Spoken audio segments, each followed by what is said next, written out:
So let's go ahead and explore the question that Sandel poses in the chapter called Jumping the Queue about the trade-off that happens or seems to happen in market-based situations whenever there are lines. Okay, so have you ever noticed, back when we all used to travel on airplanes before COVID, that of course there are two different lines at all airports? Let's take airport security, for example. There's the line for the ordinary folks, and then there's the line for the people with special passes. Or the boarding line. The line for the ordinary folks, and then the line for the people who have special status, platinum status, gold status, some sort of frequent flyer status. In airport security lines, there are two tiers.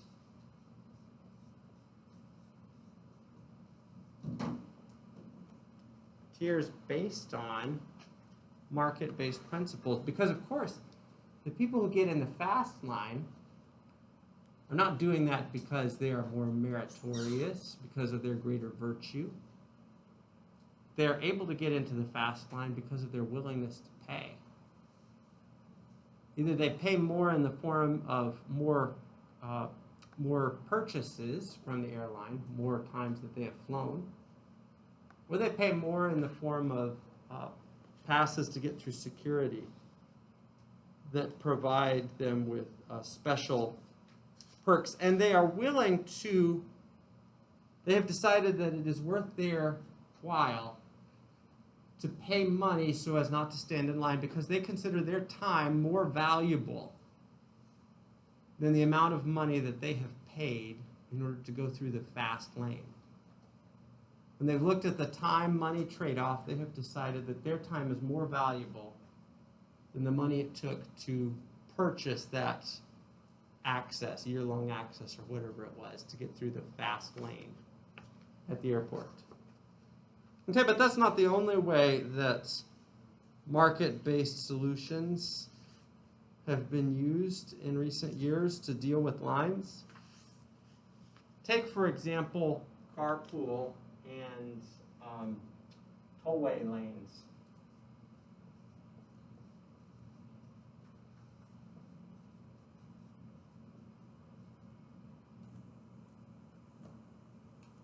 Many of us, maybe most of us, have Houston tollway passes, yes?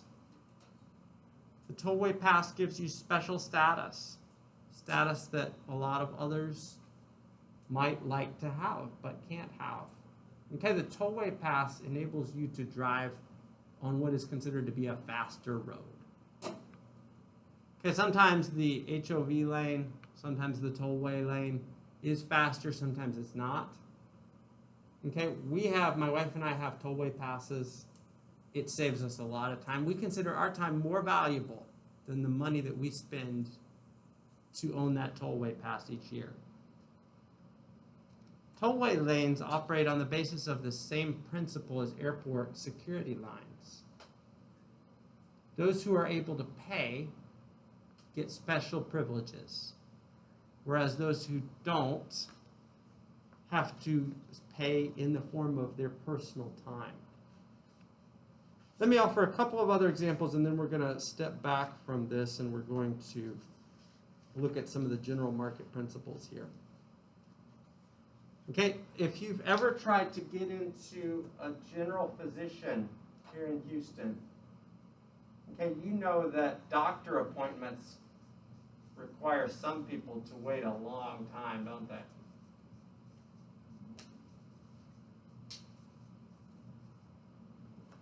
Okay, doctor appointments, if you're a first-time patient, sometimes can take months of waiting to get.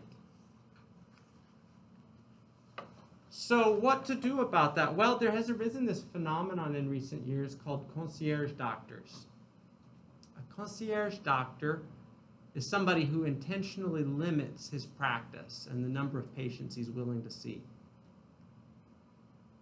And what you do is you pay a subscription fee.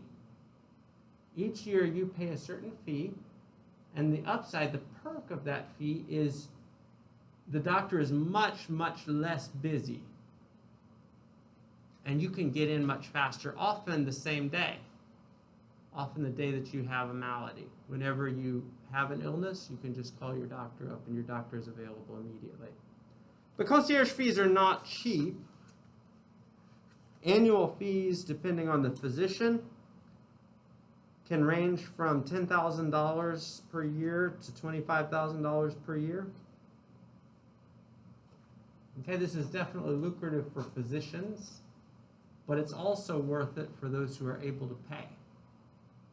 It's something where they pay in the form of money rather than in time, because they'd rather be seen sooner by the physician whenever they have a problem.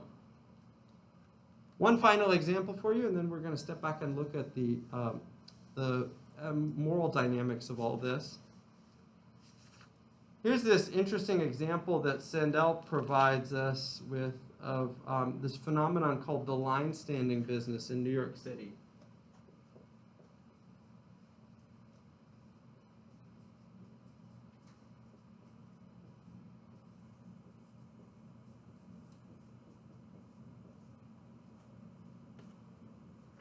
Every year in New York City Central Park, free outdoor Shakespeare performances are put on. We have that here in Houston too. Okay, I'm not sure if they did it this last year because of COVID, but every year in Houston they do 2 wonderful Shakespeare performances in the Miller Outdoor Theater at Herman Park. Now, a lot of professionals would love to see Shakespeare in New York City Central Park. But the problem is the tickets are free. And they have to work all day. And so people queue up in line a long time before the ticket box opens, the box office opens. And it's really not worth the while of the professionals in New York City who want to see Shakespeare that evening after they get off of work to stand in line that long to get the tickets.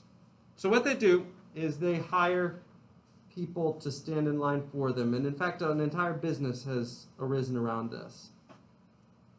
The line standers advertise their services in exchange for queuing up and enduring the wait. They charge their busy professional clients as much as $125 per ticket for the free performances.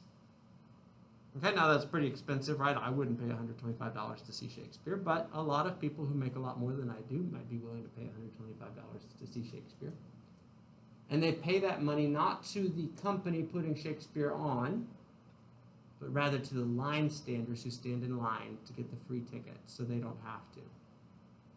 So here we have it, 4 examples of queuing up.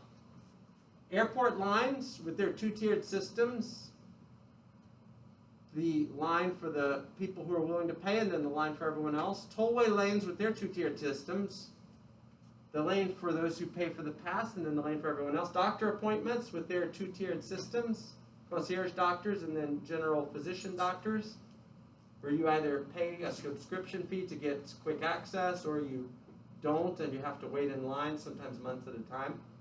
And then this line standing business phenomenon that Sandel highlights in New York City, where people stand in line for others on behalf of others so that others can see Shakespeare.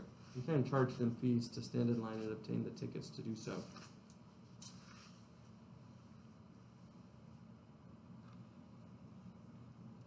So what are we to make of this?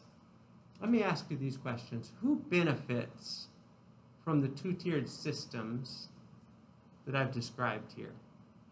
Who benefits from these systems? What kinds of groups of people benefit, say from a 2-tiered airport line system or a 2-tiered tollway lane system? Who benefits? The people that can pay for it. People that can pay for it definitely benefit. If they consider it worth their while to pay the fee rather than to wait in line, then they benefit. There's an efficiency gain there because they have the ability to skip the line due to their financial means, and they decide that retaining those means is not as important to them as retaining their time. Who else benefits?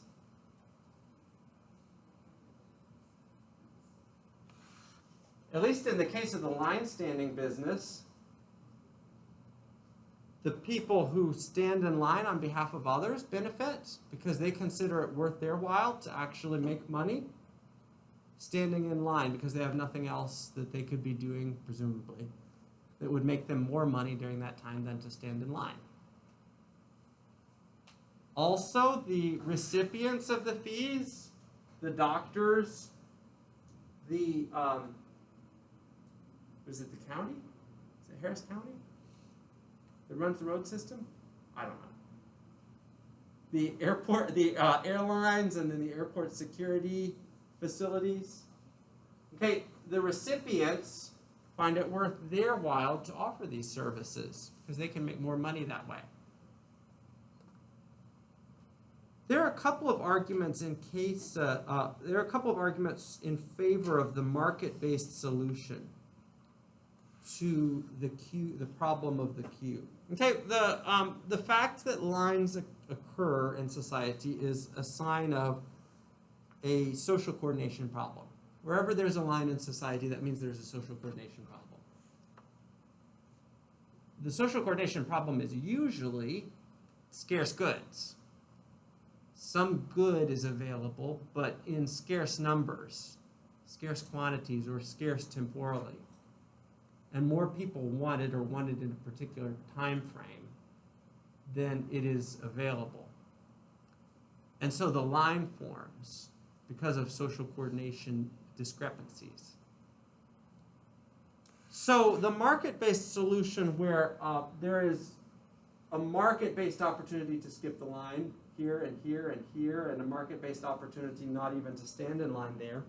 The market-based solution is an attempt to solve the social coordination problem by using markets, capitalist markets, where some buyers meet with some sellers, and when they decide it is in their mutual interests to do business with each other, they do business and profit from it, benefit from the arrangement.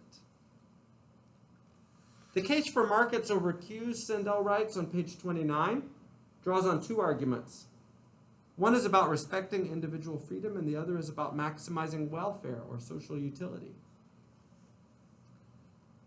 The individual freedom argument is a libertarian argument. It maintains that people should be free to buy and sell whatever they please as long as they don't violate anyone's rights.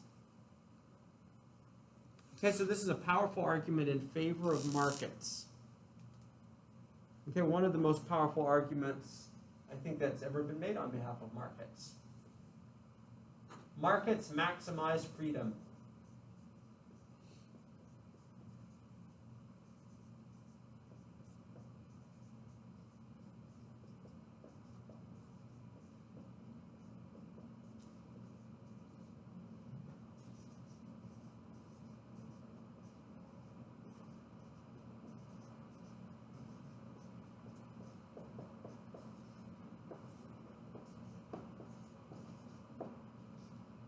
Markets maximize freedom.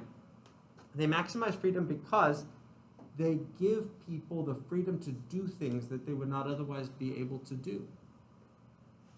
They give people opportunities, the ability to make choices, and to use their money to express their choices. Without the market-based solution, everybody would have to stand in line in the same way in airport security. Or everybody would have to wait in line on the highway in the same way without the market-based solution. The market-based solution gives at least some, those who have the means, gives them the ability to express their desire not to want to wait in line, not to have to wait in line, in a way that can be tangibly realized. Okay, the second argument for markets is about maximizing welfare or social utility. It says that market exchanges benefit buyers and sellers alike, thereby improving our collective well-being or social utility. Markets allocate goods efficiently, perhaps more efficiently than any other coordination system ever devised by human beings. Markets allocate goods efficiently, perhaps more efficiently than any other coordination system ever devised by human beings. Markets allocate goods efficiently, perhaps more efficiently than any other coordination system ever devised by human beings. Markets allocate goods efficiently, perhaps more efficiently than any other coordination system ever devised by human beings. By allowing people to make mutually advantageous trades, markets allocate goods to those who value them most highly, as measured by their willingness to pay. Okay, so markets maximize freedom. And markets also maximize utility and efficiency.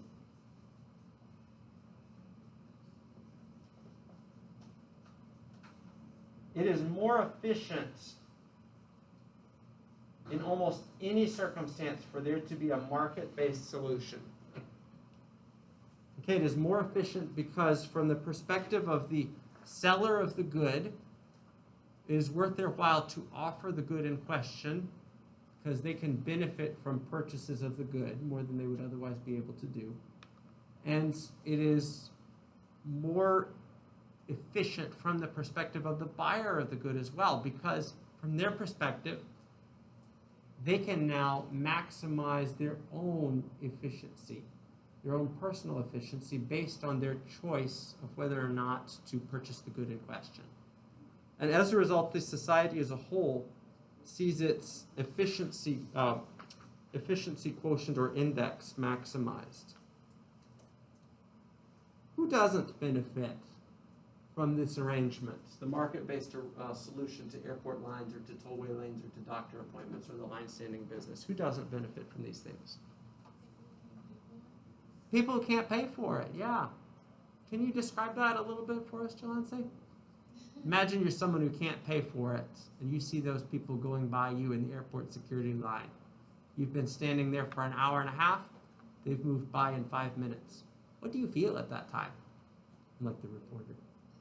I would feel a type of way because I'm like, okay, well, I can't afford to, be able to skip the line and go straight ahead to the plane or whatever, not have to wait hours and hours. So I would feel a type of way because I can't afford it, like to pay for a bill every month. So I'll probably feel a type of way. Okay, yeah. I'll probably be upset. Be a little jealous. Sure, be jealous. Okay, jealous of those who have because you don't have. Yeah, okay, so an argument against markets and the way markets allocate goods and resources is that markets actually do harm to those who cannot pay. Okay, markets reward the wealthy and punish the impoverished.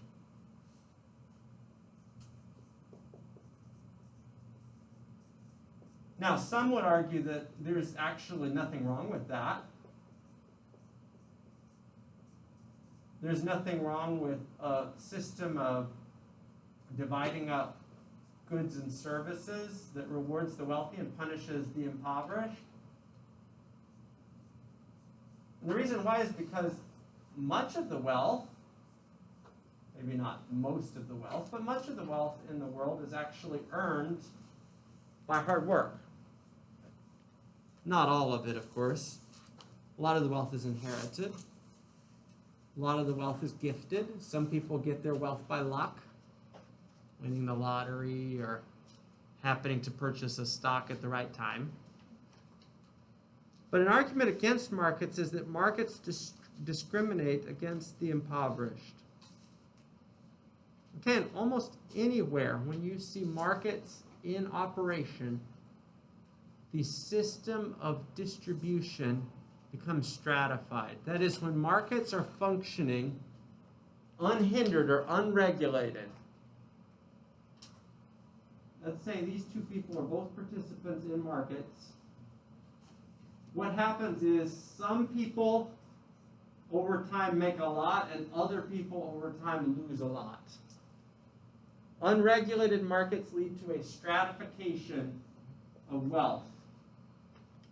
They tend to lead to some classes of people who have a whole lot and are able to express their wishes with the money that they have, and others who don't have much and who are punished by virtue of market-based solutions to social coordination problems. Okay, generally speaking, societies that have greater equality are societies that are either heavily regulating markets or that don't even allow markets. Whereas societies that have greater inequality tend to be societies that allow the unhindered, unregulated operation of markets to occur. Okay, so I've got a lot more to say about this, and Sandel certainly does, as we talk about some of the moral strengths and weaknesses of markets, but I'm going to have to save that for Thursday. You guys watch the video, and we'll still be talking about Sandel on Tuesday when I see you again. But be sure to watch the video. Are there any questions or comments so far about the discussion from Chapter 1? Great, thank you for your attention.